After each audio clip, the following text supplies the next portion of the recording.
Evening, peeps. Good evening, everyone. All right, just finished filming for DAZN, and I thought, you know what? Before we go home, let's just see if there's anything to talk about from the world of boxing. There's always something. So before we do that, don't forget hit that subscribe button if you guys are new to the channel. Don't forget as well to like and share the vids. Thank you very, very much. We had Liam Williams on just now. Obviously, look, he's got that big fight against Chris Eubank Jr. coming up on Saturday. I haven't looked at the card in full. Let's have a quick look at it. Give it some scores on the doors. Good fight that, isn't it? Really is a good fight. We'll do a separate video about that fight Wednesday or Thursday, but I am looking forward to it. It's a good run of cards that Sky have got, actually. This one, obviously we've got Amir Khan, Kell Brook coming up, Josh Taylor, Jack Catterall, so well done to Sky. All right, let's have a look. Obviously, main event, Chris Eubank Jr. versus Liam Williams. Clarissa Shields, she takes on Emma Kozin. Great to have Clarissa Shields here, by the way. I did see a picture of her sparring Sandy Ryan. I wonder when sparring just stops. Like, that's very risky, isn't it? Is it not? I don't know. Very risky in terms of getting a cut or anything. But yeah, I saw a picture of her sparring Sandy Ryan. That must have been vicious because Sandy Ryan, I mean, she is one vicious, vicious fighter. She doesn't play. Really looking forward to what Sandy Ryan can do in the next sort of 12 months. I think she will be in a world title fight in 12 months. I really do.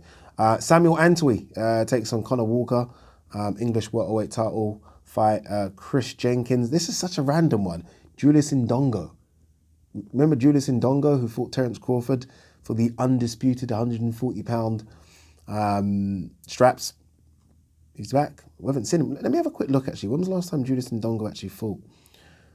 He fought on the 3rd of September, 2021. He got stopped in that fight. He got stopped against Yusinov. Remember, he's very, very good, though. So, my God. Since that Terence Crawford fight, he's had 4 fights and been stopped in 3 of them.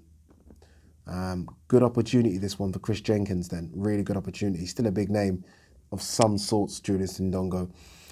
Reese Edwards, unbeaten featherweight. He takes on Ruslan Burchuk, who is 13-13. And Otto Volin. This is, I didn't even know he was on this card. I can't lie to you. Otto Volin has been added to this card. Wow. He takes on Kamil Sokolowski. You gotta love that kind of fight. Crazy. He's on that card as well. Harlem Eubank's on the card. This is what's caused a bit of an issue between Chris Eubank and Liam Williams, but more Chris Eubank and Adam Booth. Obviously, Adam Booth trains who? Harlem Eubank. But yeah, and then Caroline Dubois makes her debut on this card. That's a pretty good card. That's a pretty good card. I really have to say it is. Caroline Dubois making her debut. Harlem Eubank, by the way, his fight is still TBA. He's unbeaten, Harlem Eubank. I don't know how far he's going to go, but he's unbeaten. Steve Robinson, heavyweight, unbeaten. Otto Volin, Reese Edwards. Chris Jenkins versus Julius Indongo, which is crazy, that fight. Samuel Antwi versus Conor Walker. The Clarissa Shields versus Emma Kozin. And Chris Eubank Jr. versus Liam Williams. That's not bad. That's not bad at all. Really looking forward to that card. As for the main event, again, I'm going to do a separate video maybe tomorrow, but I favour Chris Eubank Jr. massively in this one. I really do. Just speaking to Liam Williams now, obviously, look, him and Adam Booth are going to try and maybe box a bit more. You know, he does like to get stuck in, Liam Williams. I think he's going to try and box. And I don't know. Some might say technically he's a better boxer than Chris Eubank Jr., but there'll be 5,000, 6,000 Welsh fans there baying for blood. And I do think he is a bit hot-tempered, Liam Williams. And I do think there is going to be a time where he's going to stand and trade with Chris Eubank Jr. and you're just going to Chris Eubank Jr.'s bread and butter there. And I expect Chris Eubank Jr. to be the first man, I think, to stop Liam Williams. Yeah, so he's lost those fights to Liam Smith and Demetrius Andrade. Didn't get stopped in those 3. Put down, but not stopped. So I think Chris Eubank Jr. will stop him. But we'll break it down a bit more in a couple of days. You know what fight I do like? And Joseph Parker's been gunning for this one recently. It's a rematch between Joseph Parker and Andy Ruiz. Joseph Parker's come out and he's tweeted about the fight saying, let's do this. Let's get this fight on again. And I think it's a really, really good heavyweight clash. We can all get obsessed with what's going on at the top tier of the heavyweights. Obviously, this AJ Usyk and Wyatt Fury. But there are many good fights to be made just below the top tier. And a lot of people, if I ask a lot of people to do their top 10, a lot of people have Andy Ruiz in it. And maybe after that performance against Derek Chisora, people might have Joseph Parker in it now as well. And I think it's, look, some people might say, yeah, but it's Chisora and he's slow, but I thought it was a vastly improved Joseph Parker. That was the best performance of Joseph Parker's career. It really was. And I like that he's calling out Andy Ruiz. He can understand that that's the fight that maybe takes you to one more fight than a title fight. It's a great fight. Do I think Al Heyman and Reynoso and Ruiz will take that fight now? No, I don't. Bear in mind, he didn't look great against Areola. He's been injured as well. So I think they're going to want a warm-up fight and then maybe a Joseph Parker. But I think they should get it on again. Obviously, look, these guys fought, it must have been about 6-7 years ago now. And that was quite a controversial win for Joseph Parker. It's a fight that obviously happened in New Zealand. Joseph Parker won it by a majority decision. In doing so, obviously became a world champion. A lot's happened since then. Obviously, Andy Ruiz has gone on and, you know, caused one of the biggest upsets in heavyweight history when he beat AJ. Went off the rails a little bit. Has slimmed down, obviously, with the Reynoso camp right now. So, look, I think in the long run, we are going to see a better version of Andy Ruiz. And look, Joseph Parker has gone on and he's now with Andy Lee. And Andy Lee's doing a great job with Joseph Parker. He's doing a fantastic job. Again, how aggressive he was in that Chisora fight was fantastic. He was aggressive. He was spiteful. The punch power was there as well. And look, I think potentially, you know, I don't know what happens with this Hrgovic and all that stuff, but Joseph Parker's name should be, I think, right there when we're talking about sort of the next tier down from the very, very best in the division. I think if you're looking at that next tier, and I think the next tier includes, I don't know why it includes Hrgovic, but people will say Hrgovic. Joe Joyce will say that. Andy Ruiz, although he didn't look good against Areola, I think you've got to say that as well. And then I think you've got to chuck in a Joseph Parker. I think he's got to be in there. We'll see what Tony Yoka does. He might be in there next as well. But I like Joseph Parker versus any of those guys, but I like it versus Andy Ruiz because there's history there. You've got two former world champions that want to be world champions again, but understand that there's a journey to get there now as well. Maybe the world title maybe came early for Joseph Parker. You've got to take it. The world title opportunity, you've got to take it. But this is a much better Joseph Parker than then. Trust me, much better. So look, yeah, fingers crossed. It can happen.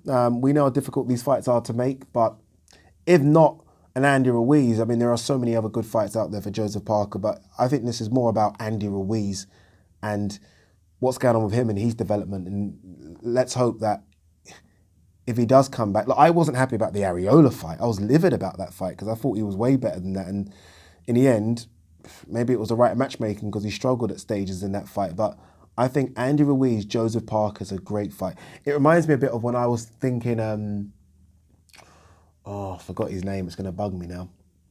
It's going to bug me. Oh, bloody hell. What's his name? I'm not even going to mention it because I know you guys are going to be screaming. Michael Hunter. When I wanted to see Joseph Parker, Michael Hunter, and that never happened. I don't think it will happen now. But it's a bit like that. These are two guys that I think are closely ranked, and that's what we want to see. It isn't just about what goes on at the top tier heavyweight division. There is a lot going on between sort of number 5 and 15, and I think it's a great matchup. And look, it might happen. One fight that I don't think is going to happen is Ilunga MAKABU versus Canelo. I can't see it happening. I don't think MAKABU looked good. I think that was an opportunity to sell it. You sell it, you look spectacular, and you know, some people might say if you look too good, Canelo will be like, oh, I don't want to fight you. But I think if you do look good, you know, people start tweeting about it, people talk about it, you start to get a bit of heat around it. Now people are like, no thank you. Genuinely, I didn't see a reaction from anyone that was like, oh man, I can't wait to see MAKABU Canelo now. I don't think it's going to happen. And I think this is almost been echoed by Canelo's trainer and manager, Eddie Reynoso, and he's pretty much said the next fight, or the fight that he's really liking, is Charlo. He said he's liking a Charlo fight because you could sell it. There's a big fight there. There's obviously the African-American versus Mexican. Those fights always seem to do well. He said that there is intent now for a Triple G Canelo trilogy fight, that Triple G's put his hand up and said he would do it. Obviously, Triple G was supposed to fight Murata. I've said I would not mind. I think I've done my next fight for Canelo, and I said, look, his name should be there. It really should. It's a fight that's easy to sell. You can easily sell it.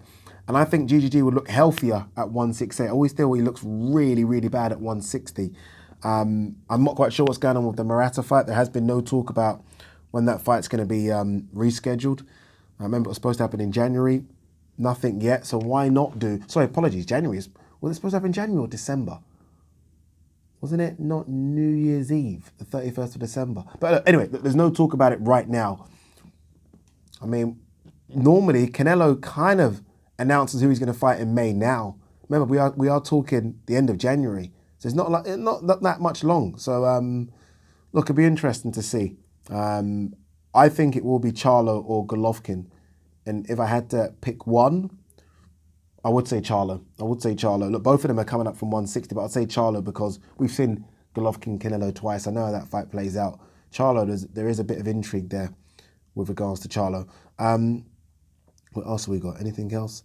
Kell Brook on leaving Eddie Hearn. He's got too many fighters. I was being put on the shelf. No bad blood.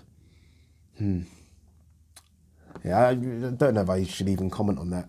I think even if he has got too many fighters, there was a time when I felt like Kell Brook was his number one fighter. Not even AJ. Although AJ had started to grow, I think Kell Brook was number one fighter, and I think Kell Brook let down Kell Brook, if I'm honest with you. But look, I mean, he's left Eddie Hearn, and looks like, he got the Terence Crawford fight. He's going to get Amir Khan fight. 2 very good paydays. There's a rematch clause in that Amir Khan fight. Could be another payday. So, he's doing okay without Eddie Hearn. But yeah, I do think that Kell let himself down with Eddie, not Eddie letting Kell down or having too many fighters. Because even if he does have 100 fighters, he always would have been one of his top ones. Always would have been. What's this one? Aram rooting for Usyk. Looks forward to negotiating undisputed title bout in-house without Hearn. Aram is just so... He's just so like old school and outdated, isn't he? Like, even what he said about the female boxing. And look, it's his own viewpoint on it. But I think there is a lot of people interested in female boxing. I really do. I think we're seeing some really good fights. Some really, really good fights. Like Michaela Mayer, was in a great fight recently, wasn't she? I will watch every single fight that Alicia Baumgardner is. I'm so interested in the Amanda Serrano versus Katie Taylor fight. Sandy Ryan coming through looks like an absolute beast. So does Ellie Scotney. There is so much going on. Clarissa Shields is fighting this weekend. Fingers crossed we get her versus Savannah Marshall. We're seeing good female fights as well. Jamie Mitchell, who beat Shannon Courtney. I need to see her fight again. We're seeing like really good female fights. It's not just sort of names. We're seeing actually really good fights. We are. Katie Taylor versus Tasha Jonas was fantastic. Katie Taylor versus Delphine Pursoon. Both fights were incredible. So I think it's very old school mentality to say, no one's interested in female fighting. It's bullshit. I think that's the kind of perception that people had with female MMA. Now it's bloody good. It's bloody exciting, female MMA. So yeah, he's a bit of a dinosaur. I think that's what Jake Paul called him. But with regards to the negotiations for an undisputed, look, I mean, that could very well happen. I mean, there's more chance of that happening than anything else. There's more chance of Fury beating Dillian Whyte and Usyk beating AJ than the others happening. But hey, this is boxing. Anything could happen. Anything could happen. Jake Paul, I'm not even going to read that one actually. I'm not reading anything Jake Paul when it comes to boxing. Really good, well done, congratulations, everything you're doing, especially for Amanda Serrano. But yeah, a bit here about Otto Volin looking to shake off some rust on EUBANK-LIAM's card. I think, look, Sokolowski's no joke, I think everyone's realised this. He's a tough man. It's going to be very, very interesting, that one. You know what fights this weekend? We haven't done it. I'm going to have to do some videos here now. Furman, obviously he fights Barrios this weekend. Furman hasn't won a fight. 1 second. Obviously, look, he hasn't fought since August 2019, which sounds crazy. But remember that he lost that fight. So when was the last time Furman won? Furman majority decision, the 26th of January 2019. So that would have that's 3 years ago. It's crazy. But he fights this weekend against Mario Barrios. Obviously, Barrios going up in weight. I spoke to one of Barrios's team members. They were here at fight camp. I can't recall the guy's name, so apologies. But we're speaking about, obviously, the Gervonta Davis fight. And he's like, look, we were always going up to 147. But when Gervonta Davis calls, it's big money, you take the fight. So he was always struggling at the 140 limit. So him being at 147 for this, he was always going to go at 147. It's just obviously, once you get that Gervonta Davis and Floyd Mayweather call, you take it. But it'll be interesting to see what he does. Again, look, he's the much more active fighter. We don't know what kind of Keith Thurman there is left. He's always had his injuries. And again, what's he like mentally after defeat? Yes, it was a defeat to Manny Pacquiao, but what's he like mentally after defeat? So look, we'll see how he gets on. Anything else before we pack up here? A bit here from Clarissa Shields saying she's happy to get back in the ring, but she's not done with MMA. I think she should be done with MMA. I think that there are obviously a couple of really big fights for her now in boxing, and I think she should concentrate on those. I don't think she should switch. In honest view. This was funny. Trevor Bryan beat Jonathan Guidry, and he says he feels like he deserves. Oh God! You know. Okay, let me read this out actually properly. He thinks he deserves Fury, AJ, Usyk. He deserves that, Trevor Bryan. You know a fight I like for Trevor Bryan? Derek Chisora. I think Derek Chisora should fight Trevor Bryan.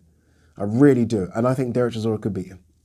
Really do, honestly, and it'll be interesting to see how it plays out. If they can somehow get that fight. But I think that's a great fight. I don't think Trevor Bryan will take it, but I mean, he's fighting guys like Jonathan Guidry.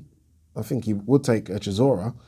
He should be one of the names they're looking at for Chisora to fight. Chisora, I think, will fight in April. I think there's some talk about him fighting on the Conor Benn, not officially announced yet, but I think it will be Conor Benn Morris Hooker. I like the idea of if Trevor Bryan can turn around quickly, Trevor Bryan versus Derek Chisora. All right, is that it? Should we have a quick look at Mike Coppinger's Twitter page, see if there's anything to have a quick gossip about?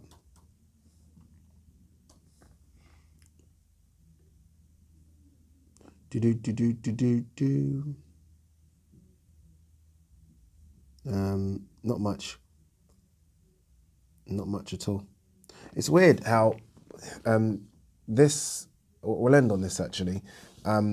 George Kambosos. I'm not entirely sure what's going on now with Kambosos. Obviously, there was a lot of talk about it being between Devin Haney and Lomachenko. I'm not quite sure if money is now an issue. No idea. But now it looks like the front runner might be Ryan Garcia. And Chris Mannix spoke to Akam Barak, and he was pretty much saying that George Kambosos might have won, almost like an easy voluntary. I know that might piss people off.